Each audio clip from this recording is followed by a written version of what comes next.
everyone. Today, I have my Of special course. guest, Deborah Jeann, on the show. I am really looking forward to learning everything that she has to share with us today about women's health, stress, hormones, metabolism, and getting our health on our best track. Welcome to the show, Deborah. Hi, thank you for having me. It's really an honor. It's an honor to have you here today with us. Thank you for being here. Can you please get us started by telling us more about yourself and how you got to be interested in all things women's health? Yes, sure. So I'm Deborah. I'm a functional medicine health coach and I specialize in women's hormones. And mainly I work with working moms and I help them reclaim their energy and their vitality by balancing their hormones and restoring their metabolism. So how I got here was really a result of three passions of mine. So I've always been interested in health and wellness, in business, and in personal development. So the health and wellness interest was mainly because for over 12 years or even more now, I trained capoeira. I don't know if you've heard about it, but it's a Brazilian martial arts, and it's very intensive. So I was always curious about how I could optimize like my nutrition, how I could condition my body to basically endure sort of those intense capoeira trainings. So that's how I got interested like in the health piece. And I studied business management, and I'm passionate about business in general, about marketing, and especially about creative business models. And I'm also interested in personal development. I've devoured countless books, and I'm always learning something new, like every day. So just as I was about to go on maternity leave in 2017, I stumbled into this health coaching certification, which basically combined the three passions of mine, like health and wellness, personal development, and then the business aspect. And so I enrolled in that, and I was basically mind blown by everything that I was learning in terms of like gut health, the human microbiome. I learned like over 100 different diets and sort of the pros and cons. And of course, I learned coaching skills, so which was the core of the program. So after I finished this certification, I didn't quite feel ready to work with clients yet. So I decided to pursue functional medicine, which is basically a personalized method for getting to the root cause of symptoms and then restoring balance to the body. So in parallel to that, that's when I got into the online business coaching programs, and I got into different programs to basically help me set up my online business, my health coaching online business. And oh boy, this was like where my imposter syndrome like really got the best of me, and I procrastinated on actually launching my business for about 2 years. And I was literally doing a lot of busy work with no results for about 2 years. And then in the middle of 2020, like on top of COVID and everything else, I had like a major burnout from the demands of my 9 to 5 job, because I had a 9 to 5 job, and I was really like burned out from it. And basically, I was in bed for 3 weeks, just completely fried. And yes, this experience was really a turning point for me, and that's when I made the decision to prioritize my health. And what this meant was setting clear boundaries and focusing on my self care. And it was really ironic that with everything that I knew and that I learned, I managed to get myself in this situation. So that's when I actually started using everything I knew to actually get myself out of it as well. But the excessive stress that my body went through completely trashed my hormones in my metabolism, and it really took me quite a while to recover from it.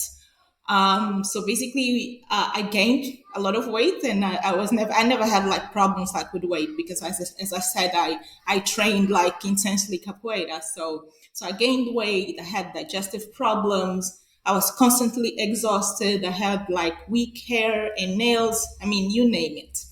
And that's when I discovered this world of hormones and metabolism, and I really took a deep dive to really understand how I could, what was going on in my body, and what I could do to feel better and feel like myself again.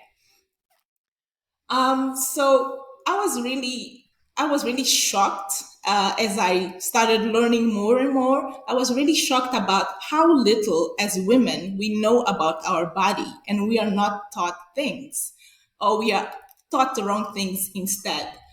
So I basically spent the last 2 years working with women one to one, basically to help them understand how the female physiology works, why they're having certain symptoms, and some nutrition and lifestyle habits that they could incorporate to start feeling better.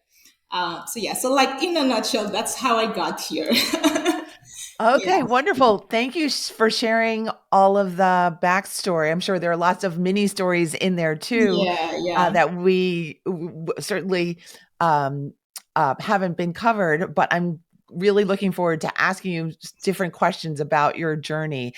I Hmm. was listening to your story and thinking, oh, wow, I finally have a guest who doesn't have a negative experience along the way. But then you started talking about the burnout and the Yeah. breakdown of the metabolism. And I'm sorry you had to go through that. And I'm really grateful to know that you're in full health afterwards, and that deepened your commitment to your Hmm. study and to your interest in bodily healing and helping others heal as well. So I'm grateful to know that you're on the other side of that journey. Yes, yes. And yeah, and I think for me it was having that experience of burnout. I mean, you hear about burnout, and I hear a lot about like women struggling with hormones, but actually experiencing it, it's like a whole different thing.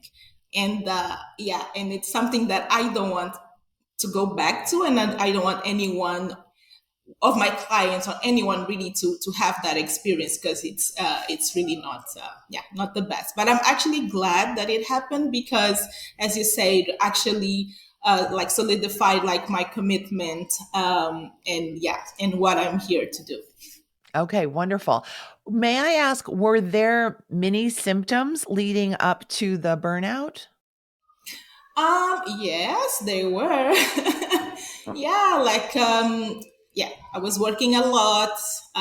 So basically, prior to COVID, I was in this position. I was covering for a colleague, but that was basically like two grades up. So I was doing a work that I was above my grade. So I was working beyond my capabilities, and I think the thing is, I did that for a long time.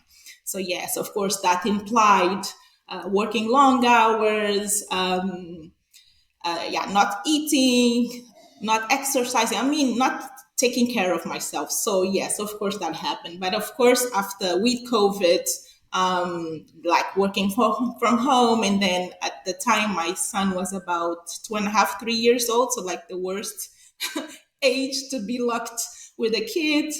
So yeah, it was myself and my husband, and our son, and then the both of us working, and all that stress that went, that we all know. So yes, there were signs, and I didn't listen to them. Gotcha.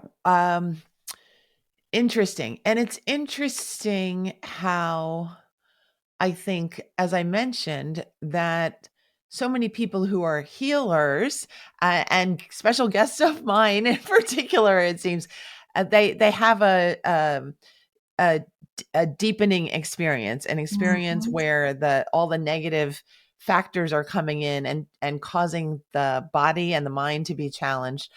And I just wanted to point out to our listeners that if you happen to be in the midst of something like that, in the midst of a breakdown or a crisis or a slowdown, even, that to really take the time to heal, take the time to educate yourself, but also understand that there's so much that we can learn from these moments, and there's so much that you can benefit from because your body is telling you these things. Deborah, can you share with us what you've learned about the body's system and how the body takes care of us? Just any tips or strategies that you know, or anything that you think we really should tuck away and always remember? Yeah. So when I work with my clients, so I focus on healing the metabolism, which is sort of the core of our work and our function. So when we talk about metabolism, a lot of people just think it's just about burning calories quickly, and it's a bit much more than that, actually. Um, because your metabolism is actually the sum of every metabolic process in your body. So this means how efficiently your body takes the nutrients from your food, from what you eat, and then turns them into energy or into heat. So your metabolism basically impacts every function that goes on in your body, from your digestion to your immune system to your reproduction, your hormones. And basically, if you're not able to convert your food into energy, like on a cellular level, so then that means that your cells don't get the proper nutrients, and then they will not function properly. And of course, that in turn results in your hormones starting to get out of whack. So the goal actually that I try to teach to my clients is that you want to aim to have a high functioning metabolism, because th- that is what's going to give you health. So a high functioning metabolism generates energy and heat. So that's what you want to aim for. But unfortunately, many women, when they think of health, they are only aiming to have like a fit body with nice abs. And while that is nice to have, it is actually not a sign that you are healthy. So you can be the fittest woman on earth and you can still struggle with health, and especially hormonal health. So to be and feel healthy, it's important to have a high functioning metabolism. So you need to actually prioritize. We need to move actually away from prioritizing how we look to prioritizing how we function, because that's in the end of it. That's what our body is asking of us. So our body is like it's like a machine, and its job is to keep us alive.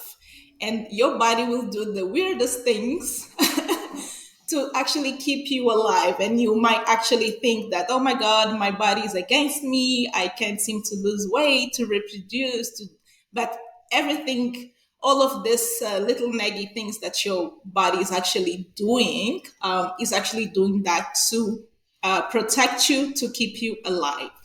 So the main thing actually that your body needs is fuel, because it's a machine. It just needs you to eat properly, like the right combination of protein, fats, and protein and carbs, to be able to generate heat and energy so it can perform its function. So that's it. So this actually reminds me of a scene from The Matrix. I don't know if you remember. I Where they're do. having breakfast and they're eating like this like very unappealing porridge, and then Neo asks, so what is this? And I think it's Bulldozer that replies, so it's a single cell protein combined with synthetic aminos, vitamins, and minerals, everything that the body needs, because exactly that's how your body views fuel. It doesn't necessarily care about gourmet food. It cares about everything like protein, fats, and carbs to make it function properly. Yeah. So, in terms That's of a few signs that we want to look at, instead of just focusing on our aesthetics, which, as I said, it's nice. So we want to sort of redefine health to having a high functioning metabolism. So a few signs that happen that you can start noticing when you have a high functioning metabolism is that first you get energy like all day throughout the day, inconsistent. It's not like you wake up groggy and then you have a cup of coffee and you're fine, and then in the middle of the day you have that crash. You have like sort of steady energy throughout the day. You also start having like warm extremities, like your hands, your feet, your nose, instead of feeling cold all the time. So you also have like a strong immune system, and you're not sick often. You also have like 1 to 2 daily bowel movements instead of like being constipated. You have like good digestion with no bloating, no gases. Also, a great sign of a healthy metabolism is like your sex drive and whether you are fertile. And not so often one that you might not know, but like peeing, you should be peeing only 4 to 5 times a day. So if you go into the bathroom like 10 to 12 times, then something's off with your metabolism. So you also experience like healthy hair, smooth skin, strong nails. You fall asleep easily. You have like deep uninterrupted sleep. You feel happy, positive instead of moody and always snappy, like with no patience, like around your kids. And you are able to maintain your weight easily without dieting or without excessive exercising. And like two critical points of a healthy metabolism is like first your body temperature. So when you have a healthy metabolism, your body temperature should be around 9, 9 19 sorry 97.8 and 98.6 Fahrenheit. Hmm. And your pulse rate should be between 75 to 90 beats per minute. So these two are really, really, really important to look for. Yeah. Okay, wonderful. Thank you for listing all the ways we can see evidence of a healthy metabolism, and we can recognize if we're not quite there yet as well. What do you do with your clients to help them to see that they have the power to kind of improve the entire system and to Mhm. improve the way their body serves them? Yes. So first, I think the first step should be like awareness. So it's very important to know where you are at, and whether your metabolism is slow or not. And then we take the next step, which is optimizing it. And I actually have a resource specifically to to so you can find out whether your metabolism is slow or not. And we do this by tracking like your body temperature and your pulse rate through like a period of time. But then, in terms of like optimizing your metabolism, I focus on 5 pillars. So the first one is managing stress. So stress has a very, very, very negative impact on your hormonal health, especially on your thyroid. And your thyroid is the one that is linked to your metabolism. So your thyroid and then your metabolism. So basically, when you are stressed, whether physically, mentally, emotionally, you activate like your fight or flight response, and then your body secretes like stress hormones like cortisol and adrenaline. But you might not realize that you are stressed. This is because your body perceives things that you don't think are stressful. So things like not eating enough, not sleeping enough, low blood sugar, like over exercising, like a lot of cardio, like skipping breakfast or having like coffee on an empty stomach. These are small little things that we do like unintentionally because we're not aware, but really have an impact on our metabolism. So it's very, very important to make your body feel safe. So it's not chronically stressed, because that is the number one thing that impacts your hormones. So the second one is balancing your blood sugar. So most people think that only people with diabetes should worry about their blood sugar, but that's not true. So basically, when you eat things that spike your blood sugar, like refined carbs, say like a bagel, your body like quickly spikes and then comes crashing down. And if you're not having like an optimal diet, you will do this quite often throughout the day. So the problem is actually having like these spikes and then crashes. So you don't want to have that because that's also a stressor, and that will increase your blood sugar. What you want to have, so when you eat, your body will your blood sugar will spike, but you want it to spike slightly, like sort of a wave, and then come back, wave and come back, and not like this big huge spikes up and down. So to do this, you want to eat meals that are balanced. Like all of your meals, from main meals to the snacks, need to be like a combination of fats, protein, and carbs. So the third piece is eating a nutrient dense diet and eating enough. So women's bodies are very sensitive to scarcity. So if your body doesn't feel like it's getting enough, it will assume that it's not enough food, and it will slow down your metabolism basically to conserve energy. Okay, it's natural. We don't view it like that. Oh my God, my body's against me. No, no, no, no. It's keeping you alive.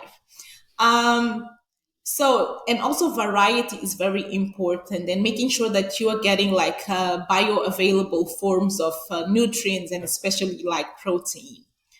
The fourth piece is your gut. So healing your gut is very, very important. So you are not what you eat. We've been told that for a long time. So you are what you eat, digest, and absorb. So it's really important that you are absorbing your nutrients and minerals and everything else. So if your gut is not functioning properly, you might eat the best diet, but if you're not absorbing that, then it doesn't count too much. So yeah, you need to make sure that your digestion is working properly.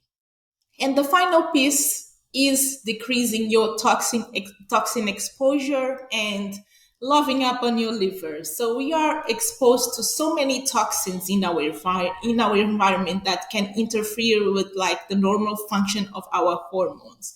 So this can either increase or decrease the production of hormones. So we need to aim to implement like a lifestyle or environmental changes that reduce the toxic burden and avoid that chemicals that disrupt hormones. And really making sure that we are supporting on our liver. I think it's one of the most important organs. So because it basically transforms and removes any excess hormones from the body. It's really important that we make sure that it is functioning properly. So these are basically the 5 steps that I take my clients through. Yes. Okay, wonderful. Thank you. What a fantastic list and very helpful. I wanted to comment on number 4 Mhm. about the gut and ask the question, is our diet the primary way of strengthening our gut? Yes, not only the diet, but also a lot of lifestyle factors. Like, for example, one critical thing that and simple thing that I start my clients off with is because we are working on improving our digestion, and our digestion actually starts in the brain and then in the mouth. So actually, when you chew food, so you need to make sure that you are chewing it appropriately. So just this, if you make sure that you are, yeah, chewing like 20 to 30 times, and your food is like all mushy and not undigested particles, so that already helps quite a lot in terms of your digestion. So it's not only what you eat, it's how you are eating. So that one advice is the major one. Make sure that you're chewing your food.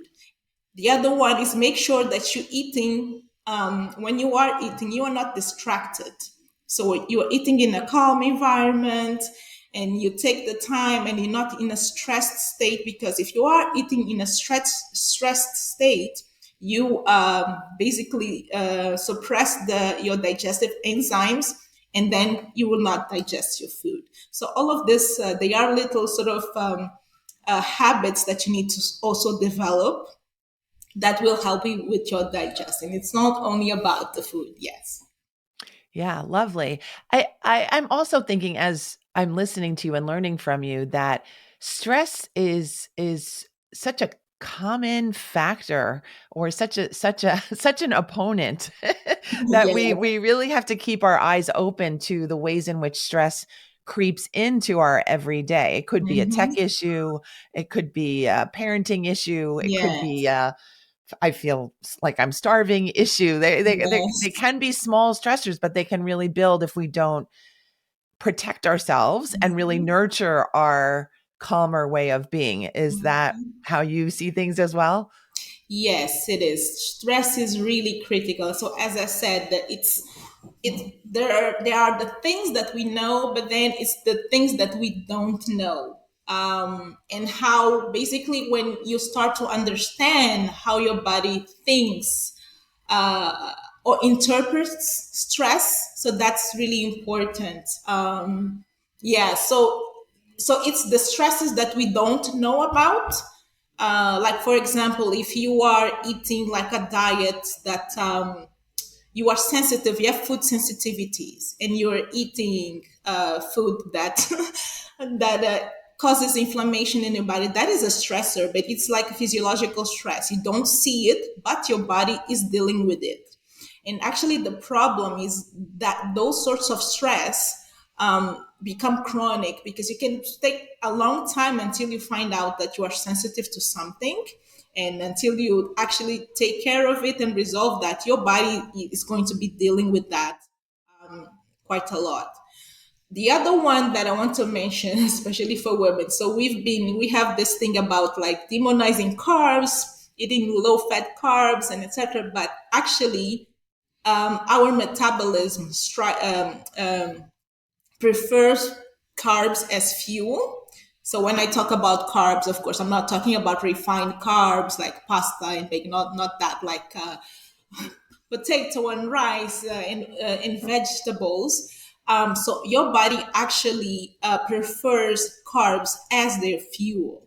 So if you're not giving carbs, so if you're not eating carbs and giving your body the preferred fuel that it needs, your body will, in the spirit of keeping you alive, will actually break down parts of your body to produce glucose, which is what it gets from carbs. So if you're not feeding it carbs, it will raise cortisol and will break your body down to actually produce what it needs. So in the end, yeah, long term, of course, this is not very efficient. That's when we start having lots of issues in the end, especially with our hormones.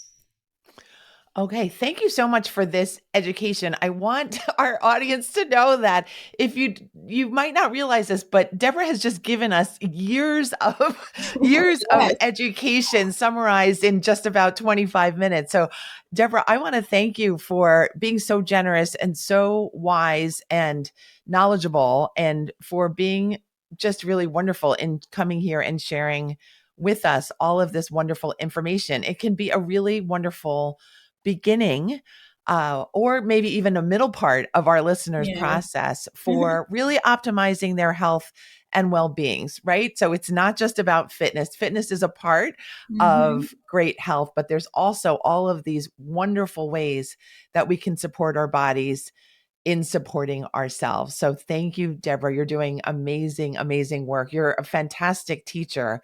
I just wanted to give you that feedback as well. I hope Thank you you know so that much. already. Thank you so much. It's really a pleasure to be sharing all of this here. Okay, great. You mentioned a sheet that you have for our audience, perhaps to share. Can you describe that document for us? Yeah, so basically, it's a three-step process for you to assess whether you have a slow metabolism or not. So, and you do this by using two simple things that you might have in your house, or if you're not, you can easily buy, which is a thermometer and like an oximeter. So basically, you're gonna be tracking like your temperature and your pulse rate to assess whether your metabolism is slow or not. So it's really a nice practical guide, and it also then does like helps you interpret the results that you get. But that just this exercise will give so much insight in terms of how your body is behaving. So I really hope it is helpful, and yeah, you can learn a lot from it. Okay, terrific. Thank you for sharing that as well. We have collaborated to make a URL for that download, and we've decided it's going to be make time for success podcast.com/metabolism. Again, make time for success podcast.com/metabolism. Deborah, can you also tell us how people can stay in touch with you, perhaps social media or your website or both? Yeah, so I am mainly on Instagram, so you can, yeah, just come to my Instagram page, or just give me a shout out in my DMs. Okay, terrific. Could you give us the Instagram handle, please? Yeah, so it's Deborah.Jeann with two N's. Yeah, Okay, it's Jeann. Yes, yes, wonderful. yeah. I want to absolutely support our listeners going to follow Deborah Jean's Instagram. I have learned a lot just from these little squares on social media Mhm. in her account. So she provides a lot of factual knowledge, a lot of tips and ways of thinking about what you can do for yourself and things to look out for. So I definitely want to support you all staying connected with Deborah. Deborah, I plan on staying connected with you. I plan on getting your metabolism download. And I want to thank you again for being here and sharing your wonderfulness with us. Thank you so much. It was a really pleasure and really nice chatting with you. Terrific. I had a pleasure as well. Thank you so much. Everyone, take this information, run with it, and also live as stress free as you possibly can arrange. I'm looking forward to hearing about your progress. Deborah is too, I'm sure. Thank you all for joining us today. See you next week. Bye.